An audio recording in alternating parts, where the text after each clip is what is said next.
दोस्तों, आप सभी ने ऋतिक रोशन की फिल्म कोई मिल गया तो देखी ही होगी। इस फिल्म की एक सबसे अनोखी बात ये थी कि इस फिल्म में एक जादू नाम के एलियन को दर्शाया गया था। नीले बदन वाला, छोटे कद का एक रोबोट जैसा दिखने वाला प्राणी। हम सभी के दिमाग में एलियंस की कुछ ऐसी ही तस्वीर बनी हुई है कि वो कहीं दूसरी गैलेक्सी में किसी और प्लैनेट पर रहते होंगे। उस प्लैनेट की बनावट कैसी होगी या फिर वहाँ कैसे पेड़ पौधे होंगे। लेकिन अगर आज हम आपको ये बताएं कि अपने सोलर सिस्टम में ही एक ऐसा प्लैनेट मिल चुका है जहाँ किसी भी तरह के प्राणी होने की संभावना है। आज अपने वीडियो में हम विस्तार से जानेंगे कि कौन सा वो प्लैनेट है जो लगभग धरती की तरह ही दिखता है। लेकिन उससे पहले हम उम्मीद करते हैं कि आपने हमारे चैनल को सब्सक्राइब कर दिया होगा और बेल आइकन को प्रेस कर दिया होगा। दोस्तों, कई डिकेड से साइंटिस्ट इस बात की जांच करने में लगे हुए हैं कि क्या हमारी पृथ्वी के अलावा भी एक ऐसा ग्रह है जहां लाइफ की पॉसिबिलिटी हो सकती है। भले ही ये बात आपको फैंटेसी या परियों की कहानी जैसी लगी हो, लेकिन हमारे सोलर सिस्टम के एक प्लैनेट सैटर्न का चांद टाइटन बहुत हद तक हमारी धरती जैसा ही है। हमारे सोलर सिस्टम में 200 से भी ज्यादा चांद हैं, जिसमें कि सबसे बड़े चांद का नाम है गैनीमेड और यह जुपिटर ग्रह का चक्कर लगाता है।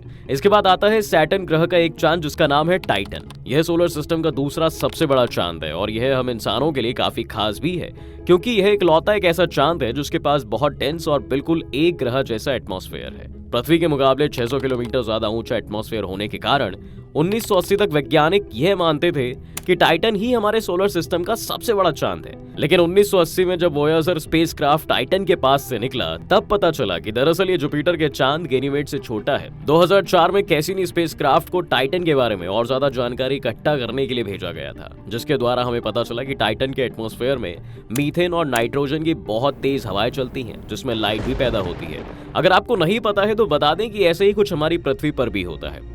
दोस्तों, टाइटन के साउथ पोल पर कई सारे मीथेन की झीलें मौजूद भी हैं। 2014 में वैज्ञानिकों ने एक बहुत ही अजीब चीज टाइटन की इन झीलों में पाई थी। दरअसल वैज्ञानिकों को यह पता चला कि इन झीलों में नाइट्रोजन गैस के बहुत बड़े बबल्स बन जाते हैं, जो कुछ समय के लिए द्वीप की तरह बने रहते हैं और थोड़ी देर बाद जैसे ही बबल खत्म हो जाते हैं, वह आइलैंड भी खत्म हो जाता है।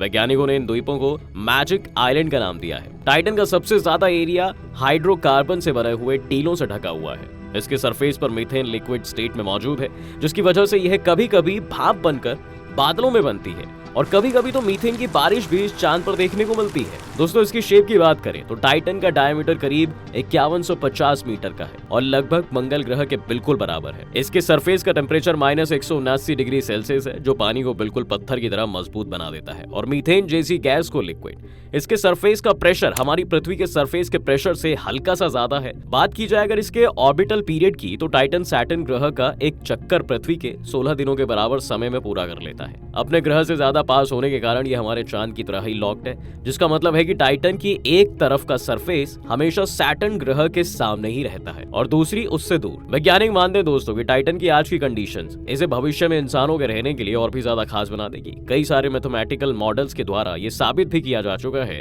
कि आज से 6 अरब साल बाद जब हमारा सन अपने आखिरी समय में एक रेड जायंट स्टार बन जाएगा, तब टाइटन सन के हैबिटेबल जोन में होगा। उस जोन में आते ही यहाँ टेम्परेचर आज की पृथ्वी के बराबर होगा, जो यहाँ के समुद्रों को बिल्कुल स्टेबल बनाए रखेगा। अगर ऐसा सच में होता है तो टाइटन हमारी पृथ्वी की जगह आसानी से ले पाएगा और जीवन यहाँ पर डेवलप हो पाएगा। पृथ्वी पर हुए एक्सपेरिमेंट से ये पता चलता है कि जितना हमने पहले सोचा था, टाइटन उससे कहीं ज्यादा हैबिटेबल है। पहले ये माना जाता था दोस्तों कि टाइटन पर मौजूद ऑर्गेनिक केमिकल सिर्फ एटमॉस्फेयर में ही मौजूद होंगे, लेकिन कई सारे एक्सपेरिमेंट से ये पता चल पाता है कि ये केमिकल सरफेस के नजदीक भी मौजूद है। वैज्ञानिक पहले मानते थे कि टाइटन पर मौजूद हाइड्रोकार्बन की झीलें वहां मौजूद सॉलिड चीजों के पिघलने की वजह से बनी है, लेकिन ये पूरी तरह से सच नहीं है। दरअसल टाइटन के सरफेस का टेम्परेचर बढ़ने की वजह से नाइट्रोजन गैस भाप में बदल जाती है और धमाके के साथ बाहर निकलती है, जिससे बड़े बड़े गड्ढे बन जाते हैं। बाद में यही गड्ढे मीथेन, ईथेन और हाइड्रोकार्बन की बारिश की वजह से भर भी जाते हैं और इसी तरह से टाइटन पर हाइड्रोकार्बन की झीलें बनती हैं। फ्यूचर में इंसानों को बचाने के लिए हमें टाइटन के केमिकल्स के बारे में जानकारी होनी चाहिए, पर फिलहाल वैज्ञानिकों के पास ये डेटा बहुत कम है। वैज्ञानिकों को सिर्फ ये पता चल पाया है कि टाइटन पर मौजूद झीलें मीथेन और इथेन से बनी हुई है। हाल ही में कुछ दिन पहले वैज्ञानिकों ने इस चांद पर ब्यूटेन और एसिटिलीन गैसेस की भी खोज की है, जो फ्यूचर में ह्यूमन सिविलाइजेशन के लिए फ्यूल के काम आ सकती है। टाइटन पर पहुंचना है सबसे बड़ी चुनौती। टाइटन सैटर्न ग्रह का सबसे बड़ा चांद है और पृथ्वी के अलावा इकलौता ऐसा ढूंढा गया ऑब्जेक्ट है जिसमें लिक्विड चीजें एक स्टेबल फॉर्म में मौजूद है। अगर आज इस चांद पर जाने की कोशिश की जाए तो हमें यहाँ जाने में ही 7 साल लग जाएंगे, जो एक बहुत बड़ी परेशानी है। किसी भी हालत में जल्दी और बेहतर तरीके से इस चांद पर जाने के लिए लिए हमें सबसे पहले अपने चांद और मंगल ग्रह पर एक बेस बनाना होगा। ये बेस एक स्पेस स्टेशन भी हो सकता है जहां से हमारा स्पेसक्राफ्ट डॉक करके और फ्यूल रिफिल करके टाइटन की ओर जा सके। इस तरह से हम सिर्फ 2 साल में ही टाइटन पर पहुंच सकते हैं। खैर, अगर आप आज ही इस चांद पर किसी तरह उतर जाते हैं तो आप इसके घने एटमॉस्फेयर में रहते हुए सैटर्न को बहुत अच्छे से देख पाएंगे। इसकी सरफेस से सैटर्न ग्रह उतना ही बड़ा दिखाई देगा जितना हमारा चांद 8 गुना बड़ा होकर हमारी पृथ्वी से दिखाई देता है। वह नजारा सच में बहुत ही सुंदर और देखने लायक होगा। लैंड करते ही आपको इसका सपाट सरफेस देखने को मिलेगा। यहाँ बहुत ही कम जगहों पर आपको गड्ढे देखने को मिलेंगे। खास बात तो ये है दोस्तों कि इसके सरफेस पर क्रायो वोल्केनोज भी मौजूद हैं, जो ऐसे ज्वालामुखी होते हैं जो अपने अंदर से आग और लावा की जगह बर्फ और पानी के धमाके करते हैं। ऐसे ही कुछ ज्वालामुखी प्लूटो ग्रह पर भी मौजूद है। हालांकि सन से बहुत दूर होने के कारण यहाँ आपको खतरनाक ठंड का सामना करना पड़ सकता है, पर अगर आप इस ठंड को अपने स्पेशल सूट से कंट्रोल कर पाए तो आप इसके घने एटमॉस्फेयर में उड़ने का मजा भी ले सकते हो।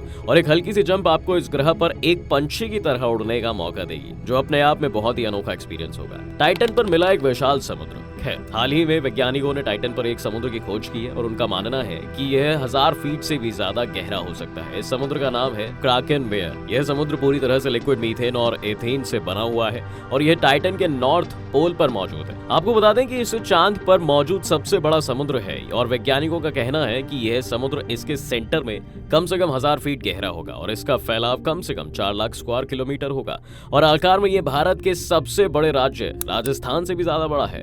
दोस्तों, वैज्ञानिकों का कहना है कि अब टाइटन पर सबमरीन्स को भी खोज करने के लिए भेजा जा सकता है। दरअसल यह समुद्र 5 बड़ी झीलों के आपस में मिलने की वजह से बना है। इस समुद्र के नॉर्थ में एक एस्ट्यूरी भी मौजूद है जो झीलों और समुद्र को आपस में जोड़ती है। हालांकि वैज्ञानिक टाइटन के समुद्रों के बारे में काफी जानकारी जानते थे, यहाँ तक कि उन्हें उनकी गहराई के बारे में भी पता था, लेकिन हमें टाइटन के सबसे बड़े समुद्र क्राकेन मेयर के बारे में बहुत कम जानकारी थी।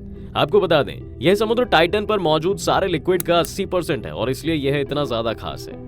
भविष्य में बसेगी इंसानी बस्ती। टाइटन हमारे सोलर सिस्टम में सबसे अच्छी जगह है जहां पर इंसान अपनी बस्तियां बसा सकते हैं। टाइटन के समुद्रों में भी दोस्तों जीवन पनप सकता है, बिल्कुल उसी तरह जिस तरह कई साल पहले पृथ्वी पर पनपा था।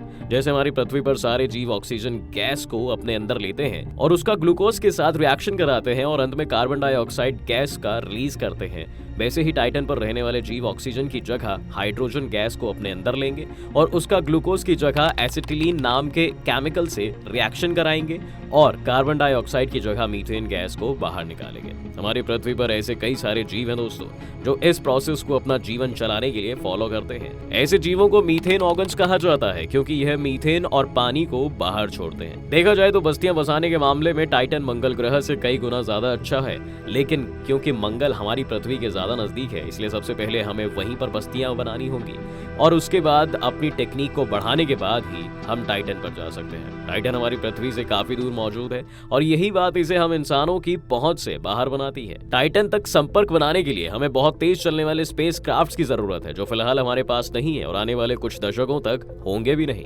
जब तक हमारे पास तेज चलने वाले स्पेस क्राफ्ट नहीं आ जाते, तब तक हम इंसानों को टाइटन पर पहुंचना बहुत ही ज्यादा मुश्किल है।